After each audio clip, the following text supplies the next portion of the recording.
Okay, I think it works now. All right, good afternoon, everyone. My name is Catherine, and today I'll be presenting about using machine learning methods to explore significant alternative splicing events in murine melanoma with single-cell RNA-seq data. My name is Catherine, and I'm a high school student in the Butcher Lab at the Stanford University School of Medicine. So, alternative splicing is a regulatory process essential to generate transcriptome diversity, and misregulation contributes to disease and cancer. AS or alternative splicing analysis based on scRNA-seq is revolutionizing our understanding of the effect of AS on different cell types.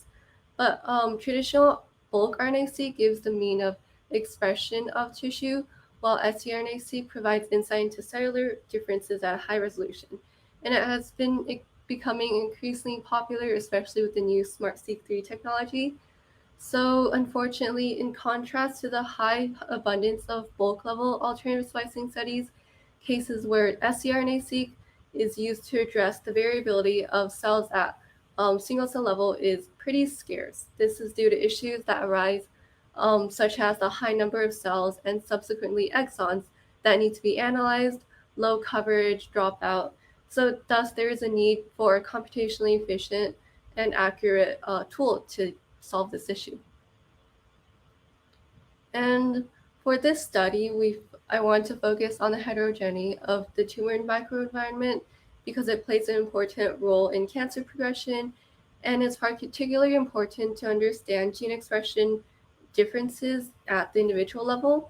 So our lab focuses on endothelial cells, specifically blood endothelial cells in lymph nodes.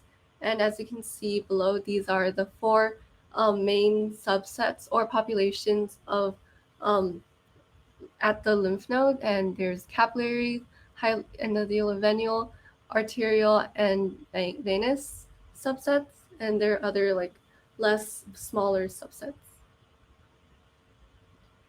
And in this presentation, I'll be going over our method to find the most significant alternative splicing events differentiating cancer cells from healthy cells. I'll start with explaining our data processing and machine learning pipeline, go over this pipeline shown below, and then go over the results from our analysis of two scRNA-seq datasets of blood endothelial cells with murine melanoma. And before that, I wanted to go over why I used machine learning for this study. So previously, there have been studies that were pretty successful.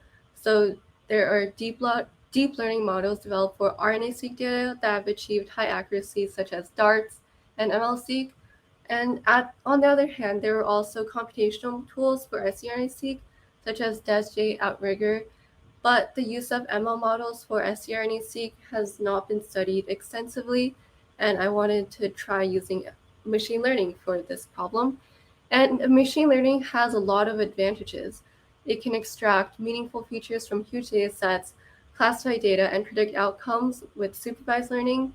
And neural networks are very powerful and efficient, and they can recognize underlying relationships within large data sets as well.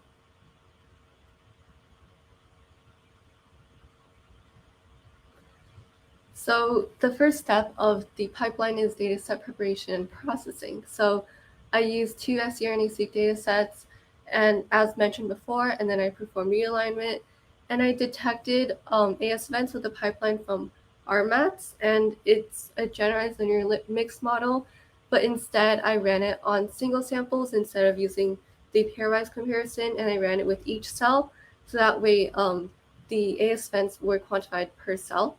And then I quantified it with IJC and SJC. As you can see below, IJC and SJC are detected by looking at the read junction reads of whether it has like this flanking sequence and exon or not.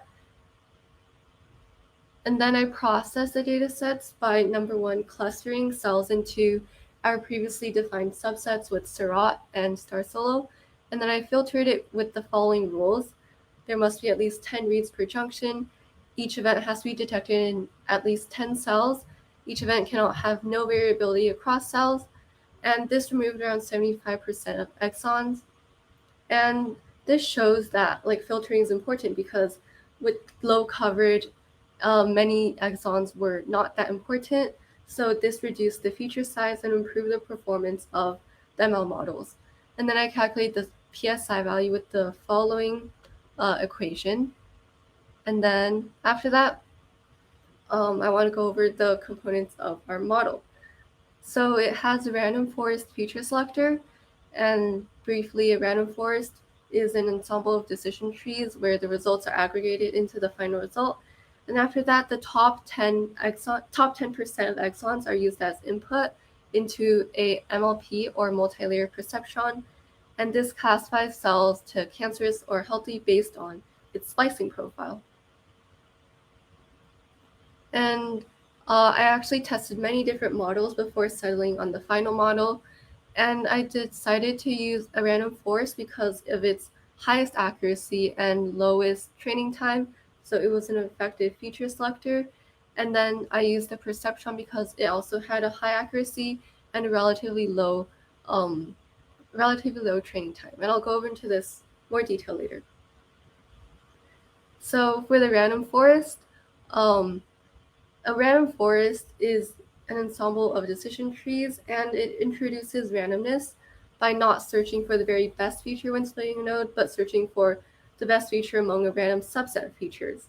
And this algorithm actually results in a greater tree diversity, limiting overfitting without substantially increasing error due to bias. And that is why I decided to use it, and it's a very powerful model.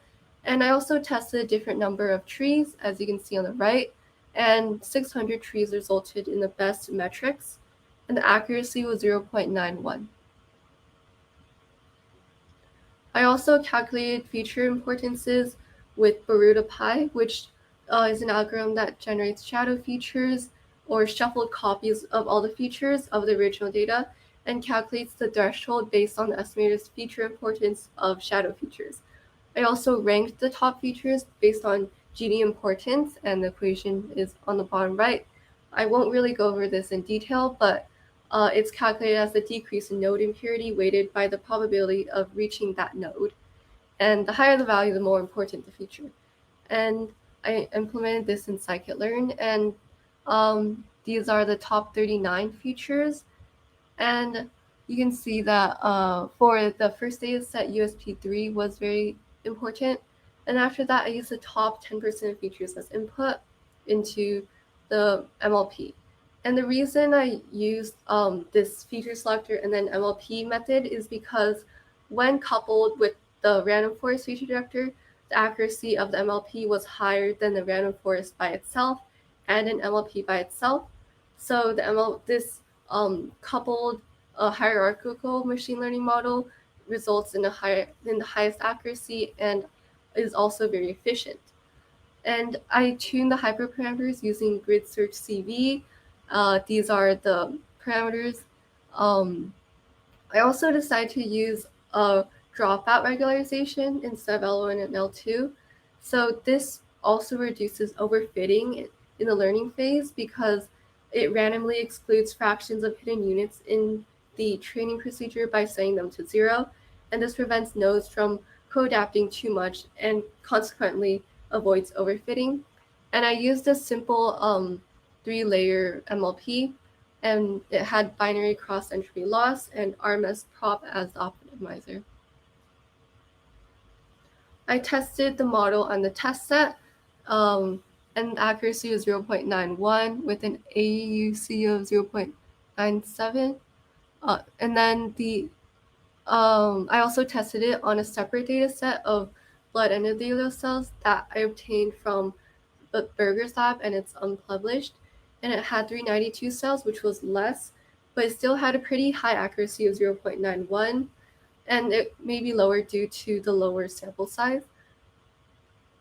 And then these were the top exons along with the sums of each subset and the sums of the tumor and normal cell types.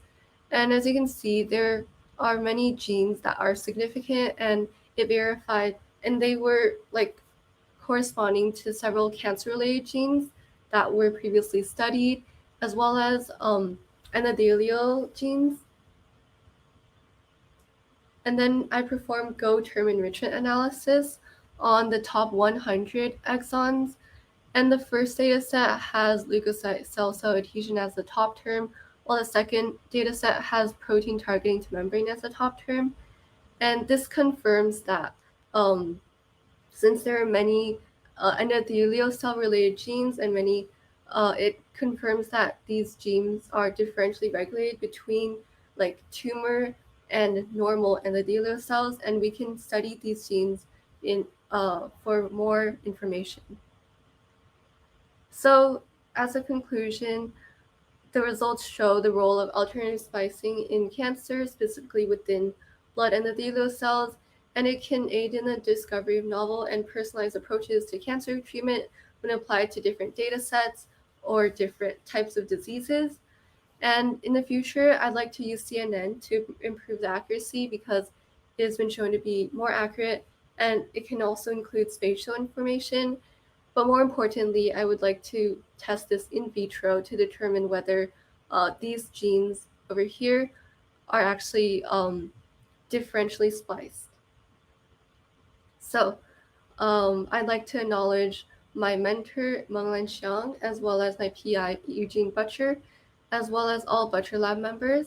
And if you'd like to try this method, you can head over to the GitHub link, which includes preliminary scripts that I use to run all the steps. And with that, thank you for listening. I'll now take questions.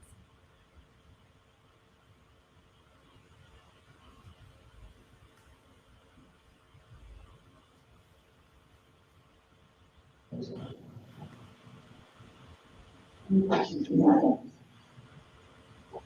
I have a question. Yeah.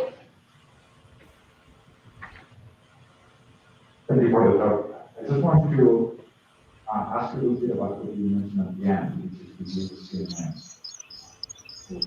I'll try to speak a little bit louder and see. Okay, so what would be the rationale for using a CNN in this case? Like, do you expect that there is any spatial, like, are they connected somehow, the features that we have? That the CNN would be captured this?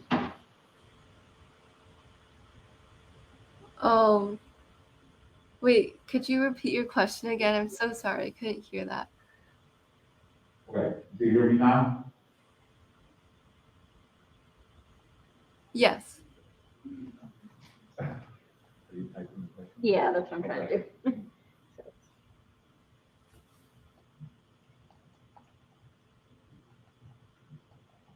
Okay. I I'm can so hear sorry. So take a look at the chat. Oh, okay.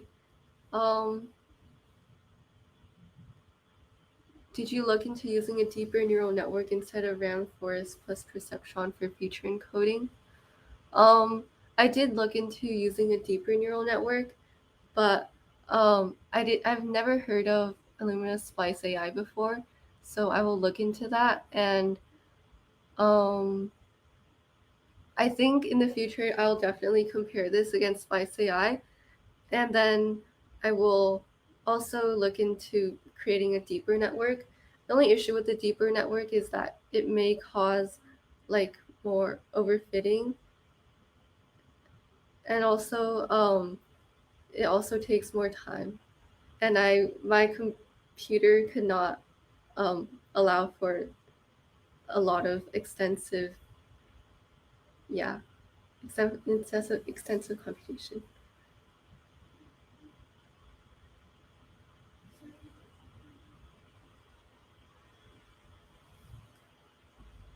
Oh yes, for using a CNN, because I would like to look at like the individual slices from the lymph node vasculature, and in the future, instead of just looking at tumor and normal cells, I'd like to look more in depth at the different subsets that I talked about earlier, like the HEV and capillary resident progenitor cells. And I've seen a few papers with the CNN where it had like where it integrated spatial information and the gene expression information. So I'd like to try using that with like alternative splicing gene expression information and the spatial information from the staining of the lymph nodes.